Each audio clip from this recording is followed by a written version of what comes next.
The words, thin yet sharp, sliced through the tense silence of the Miller Logistics boardroom. Every head in the room, a collection of the city's most powerful investors and executives, turned simultaneously. Standing near the colossal mahogany conference table was Joshua Lee, a boy of 14, small for his age, dressed in a thrift store jacket and jeans, his inexpensive sneakers scuffed from constant use. He clutched an old heavy-duty backpack, and pinned to its strap was a small, slightly singed patched emblem of the local fire department. He was an incongruous figure in the shimmering glass tower, the crown jewel of the vast logistics empire built by the late Michael Miller, an empire that employed over 30,000 people across the entire state. The man sitting at the head of the table, the interim CEO and largest single shareholder, Robert Brown, a man renowned for his aggressive takeovers and merciless management style, erupted in a booming, contemptuous laugh that echoed off the panoramic windows. Robert bellowed, a theatrical flourish as he wiped a non-existent tear from his eye. His tailored suit was a stark contrast to Joshua's simple attire, his diamond-encrusted watch catching the light as he gesticulated wildly. "Kid, you shouldn't even be past security, much less interrupting a critical board meeting discussing the company's future. And that little trinket of a badge? Are you delivering a message from the local firehouse? This is a $4 billion enterprise, not a charity auction." Joshua, despite the overwhelming intimidation and the sheer weight of the room's scornful gaze, did not flinch. His gaze remained locked on Robert Brown, steady and unwavering. The laughter in the room died, a sudden, choked death. Robert Brown's smirk froze mid. The air, already thick with the anxiety of a major power transition following Michael Miller's unexpected death, a mere 10 days prior, turned heavy and suffocating. This was the moment of reckoning, the pivot point that none of them, seasoned corporate predators or cautious advisors, had anticipated. Joshua, the boy who had grown up in the distant shadows of his father's immense fortune, lived a life of quiet struggle with his mother Cynthia, young a woman who worked tirelessly to maintain their small one-bedroom apartment near the city's industrial outskirts. Michael Miller had deliberately kept their existence a secret, protecting them from the very corporate maneuvering and media frenzy that now defined his legacy, a profound act of love and foresight the world had yet to understand. Joshua's dream of becoming a firefighter, born from witnessing their courage during a complex apartment block fire 2 years ago, was his shield and his focus, a world far removed from stock portfolios and quarterly reports. 10 days ago, the world had been consumed by the news of Michael Miller's passing. The city mourned the loss of a titan who, despite his ruthless business acumen, was also known for his discreet large-scale philanthropic efforts, especially those benefiting the fire and rescue services. Fact Joshua didn't fully grasp until this very moment. In the sterile, hushed confines of the city's private hospice, Michael, barely clinging to life, had summoned Joshua for a final, intense conversation. He squeezed Joshua's hand with a desperate strength, the grip of a man determined to convey one last, vital truth. "When I'm gone, Joshua," Michael whispered, his voice thin as tissue paper, "go to the headquarters. Find Vault 7. It holds everything you need. You must tell them who you are." Joshua, consumed by a child's grief and love for the father who had only recently re-entered his life, hadn't understood the monumental scale of his request, yet he had promised. He promised with the fierce loyalty of a son who loved his father above all earthly things. Upon arriving at the gleaming 300-story glass and steel edifice, a monument to his father's ambition, Joshua was met with disbelief, dismissal, and outright derision. He is a street urchin, a lost delivery boy, a confused child according to the dozens of polished, dismissive receptionists and security personnel he encountered. But Joshua persisted, fueled by his promise and the simple, weighty conviction that his father's final words were not a game. He managed to slip past the final, unsuspecting guard during a shift change, finding his way to the top floor in the intimidating board meeting. His repetition of the forbidden phrase, "I am the new heir to this company," was not a cry for attention, but the fulfillment of a sacred duty. From this moment on, the fate of every person in that room and the future direction of the immense company would irrevocably change, propelled by the will of a dying man and the courage of his young son. Facing Robert Brown, the man who had seamlessly stepped into the leadership vacuum, consolidating power with a chilling swiftness during Michael's 2-month hospitalization, Joshua felt a deep, instinctive antipathy. Robert was a man famous for his public humiliation of junior staff, his habit of firing people with less thought than signing a dinner receipt, and his absolute, unshakable belief that the Miller crown belonged to him alone. His reaction to Joshua's claim was predictably condescending. Robert sneered, leaning back in his expensive leather chair, trying to recapture his composure. "Yes," Joshua replied simply. "My father built 3 of them." Robert laughed again, a sound like grinding stone. At this cue, Joshua reached into his worn backpack, carefully navigating past a slightly crumpled notebook and a small, outdated fire safety manual. He pulled out a thick, cream-colored envelope, sealed with an antique wax stamp bearing the Miller crest. The top of the envelope was addressed in his father's familiar, elegant script. For Mr. L. Joshua's mother, Cynthia, had kept the envelope hidden, waiting for the right moment, insisting Joshua deliver it only after the final heartbreaking news had broken. He walked with a determined stride towards Robert and placed the envelope directly in front of the millionaire. Robert picked it up with the tips of his fingers, as if handling something distasteful. He squinted at the seal, then the name Mikhail Miller. His eyes widened, the smooth, arrogant mask momentarily cracking to reveal a flicker of genuine shock. He stammered, the confidence draining from his voice. "My father gave it to me," Joshua stated. "Michael Miller had no children," Robert insisted, grasping for control. "He had me," Joshua countered, his voice firm, before anyone could react. The heavy oak door of the boardroom swung open with a resounding thud. Mr. Thomas Evans, the company's revered and deeply trusted general counsel and Michael Miller's personal attorney for over 30 years, stumbled into the room, his face a ghostly white. He bypassed the entire board, his eyes scanning the room with desperate urgency until they settled on Joshua. "Gentlemen, hold everything," Thomas commanded, his voice trembling with a powerful mix of relief and agitation. He looked directly at the boy. The lawyer's sigh of relief was profound, a raw, uncontrolled exhalation of tension. Robert Brown slammed his fist on the table. "Enough of this farce. Thomas."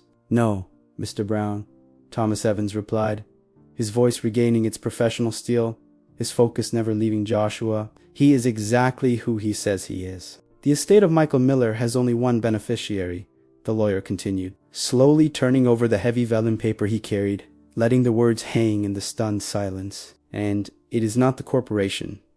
It is not a silent partner." Robert Brown roared, his composure completely shattered. Thomas Evans, with deliberate, agonizing slowness, revealed the name, holding the document aloft so all could see the formally typed letters: Joshua Lee, the sole legitimate son and heir. The boardroom erupted into chaos. Advisors whispered frantically.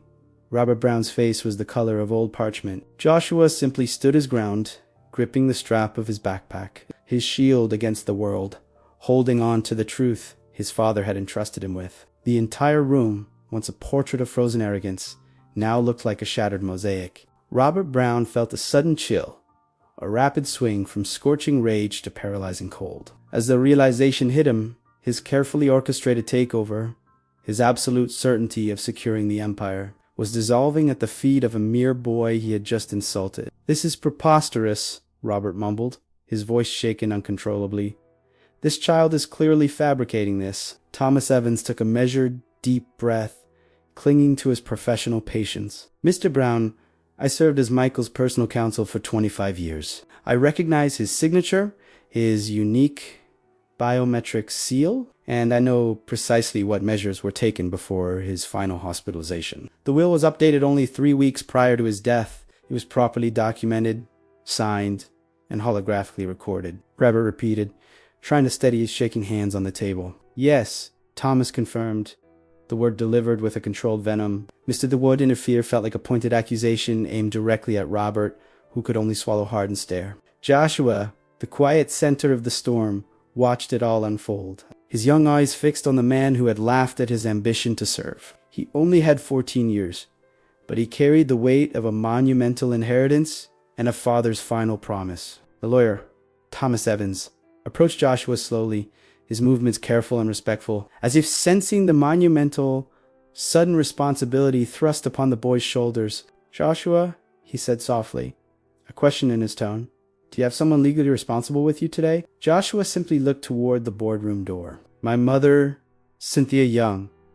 She's waiting outside. She didn't want to come in because she worried they would laugh at her, ... The corporate director of finance, David Johnson, a man known for his perpetual, calculating silence, finally cleared his throat, adjusting his expensive tie. Mr. Evans. The boy's last name is Lee, not Miller. It was a final, desperate corporate challenge against the truth. Joshua, without hesitation, reached into his backpack once more. He pulled out a worn, pale yellow folder, the edges softened by time, placing it carefully on the polished mahogany table. My father gave me this in the hospital. Thomas Evans opened the folder slowly, reverently, like a priest handling a sacred text. Inside, sequentially organized, was Joshua's official birth certificate issued in a small, distant county, explaining the lack of public record, an original, authenticated copy of Michael Miller's old identification where he was explicitly listed as the responsible parent, a letter sealed and signed by the notary's office affirming the paternity, and a small, magnetic access card dark gray with the embossed number 07. Thomas Evans gently placed the key card on the table. This key card, gentlemen, opens Vault 7. A low murmur of stunned realization swept through the room, silencing the last vestiges of doubt. Robert Brown stood up abruptly, his chair scraping loudly across the marble floor. "This is a setup," he exclaimed, pounding his fist on the table. "Michael knew I was the most qualified person to lead this empire." Thomas Evans turned to Robert, his eyes now devoid of the power imbalance that had existed minutes before. "Mr. Brown," the lawyer stated calmly, "I need you to answer something for me." Robert swallowed hard, his hands visibly shaking. "I simply believe this is unjust." David Johnson, the financial director, intervened with a logical, cool tone, contradicting Robert. "No one is suggesting the company be managed by a teenager. Robert, we are discussing the legal owner and the beneficiary.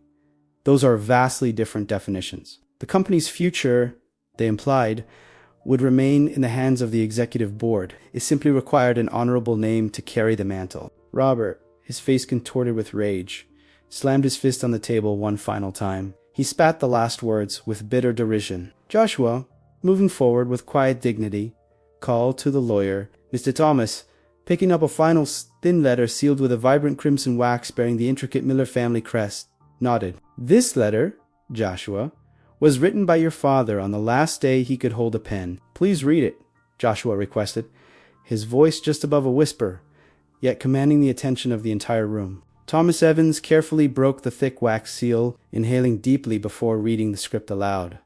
"My son, if you are reading this, it is because you had the courage to walk into that room, and I knew you would. You are stronger than you believe, more prepared than you imagine. This company, this entire structure, runs in our blood. It exists only because I one day wanted to secure a future for you that I never had." The entire room remained paralyzed, transfixed by the voice of the deceased founder. Thomas continued, his voice cracking with emotion.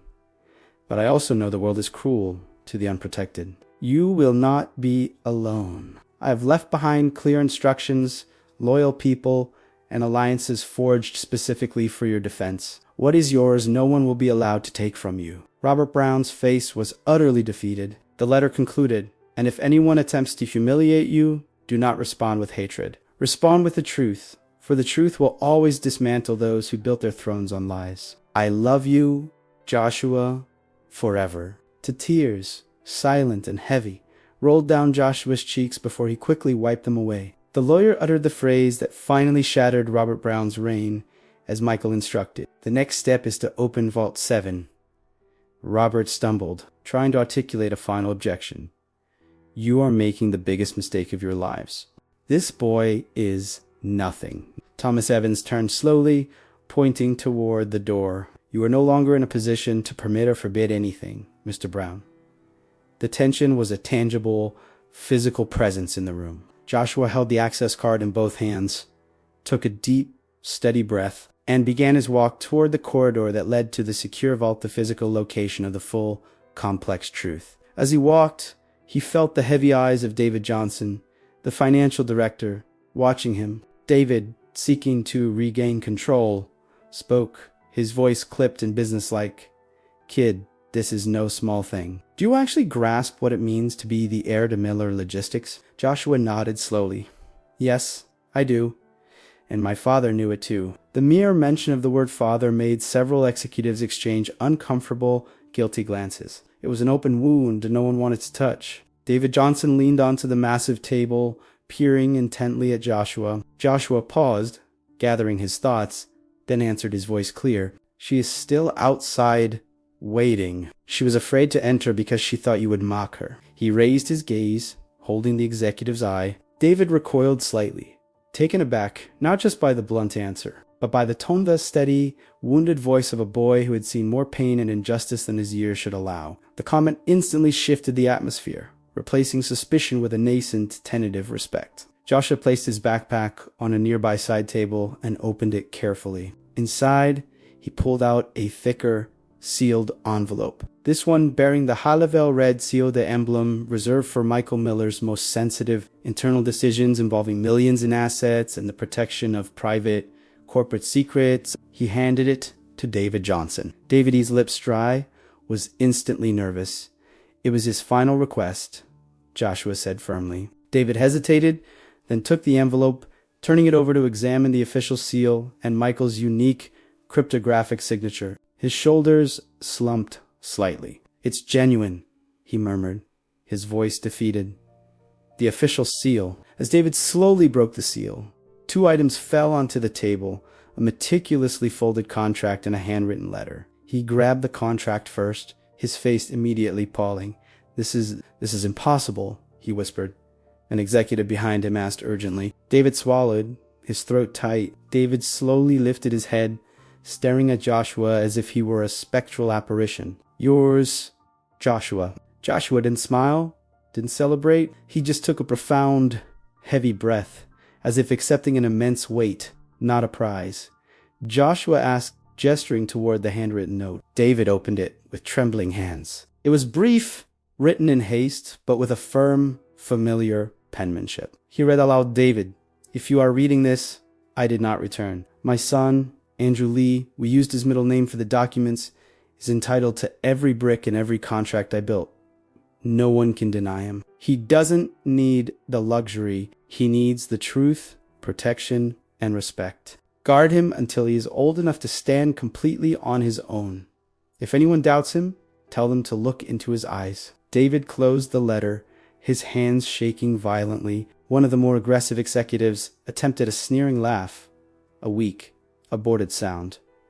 This could be a forgery. Before he could finish, David slammed the table. The signature is authentic. Joshua looked directly at the man who had tried to mock him. My father always said there would be people like you, he said, his voice flat, devoid of anger, carrying only the calm authority of truth. People who confuse money with real power. I do not want trouble. Someone finally asked. Joshua took another deep breath. He wanted me to listen to your opinions, one by one.